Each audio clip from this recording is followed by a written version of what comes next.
আপোনালোকে দেখিছে বিভিন্ন সময়ত অসম চৰকাৰে বিভিন্ন আঁচনি লৈ পেলাই ৰাইজৰ মাজত আনিছে। তেনেকৈ আমাৰ আশা কৰ্মী অংগনবাদীসকলৰ কাৰণেও কিছু আঁচনি তৈয়াৰ কৰি পঠাইছে। কিয় যোৱাবাৰো আমি মোবাইল দিছিলোঁ অংগনবাদী কৰ্মী, কিয় অংগনবাদী কৰ্মীৰ বহুত কাম থাকে। কিয় আজি স্বাস্থ্য যিটো মানুহৰ স্বাস্থ্যৰ যিটো সেইটো বিষয় লৈ পেলাই যিখিনি কৰণীয়খিনি অংগনবাদী কৰ্মীসকলে কৰে, সেই কাম কৰিবৰ কাৰণে মুখ্যমন্ত্ৰী ডাঙৰীয়াই ভাবিলে যে তেখেতসকলক এখন ভাল মোবাইল দিয়াটো উচিত। গতিকে আমি আগৰবাৰো দিছিলোঁ, এইবাৰো আমি তেখেতসকলক মোবাইল বিতৰণ কৰিছোঁ। ঠিক সেইধৰণে আজি মাৰ্ঘেৰিটাতো প্ৰায় 200 অংগনবাদী কৰ্মীসকলক মোবাইল বিতৰণ কাৰ্যসূচী ৰাখিছে। CDPO ডাঙৰীয়ানী আছে ইয়াতে, প্ৰায় 10টামান অংগনবাদী কৰ্মীসকলক মই বিতৰণ কৰিলোঁ, বাকীখিনি CDPO বাইদেউ দিব। গতিকে মই ভাবোঁ অসম চৰকাৰৰ লগত জড়িত যিকোনো ব্যক্তিক মাননীয় মুখ্যমন্ত্ৰী ডাঙৰীয়াই প্ৰত্যেকটো অসম চৰকাৰৰ আঁচনিৰ লগত জড়িত কৰিব বিচাৰিছে। গতিকে সেইটো মুখ্যমন্ত্ৰীৰ সদিচ্ছা।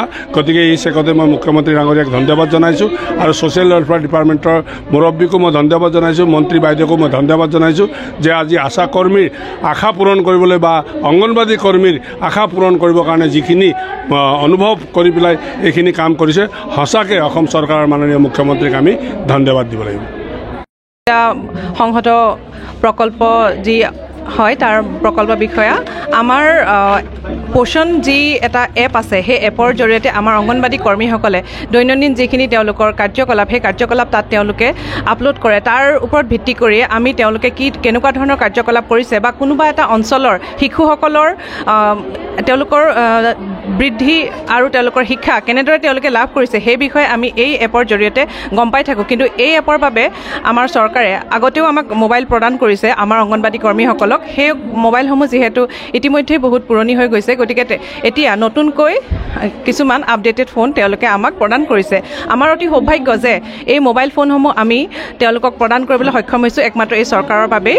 আৰু আমাৰ আজি এই মাননীয় বিধায়ক যি মাৰ্ঘেৰিটা সমষ্টিৰ বিধায়ক মহোদয় ভাস্কৰ শৰ্মাদেৱে আহি তেখেতৰ ইমান বহুমূলীয়া সময় আমাক দি এই মোবাইল প্ৰদান অনুষ্ঠানত আমাক আহি উপস্থিত হৈ যি উৎফুল্লিত কৰিলে, তাৰ বাবে মই তেখেতক ধন্যবাদ জ্ঞাপন কৰিছোঁ।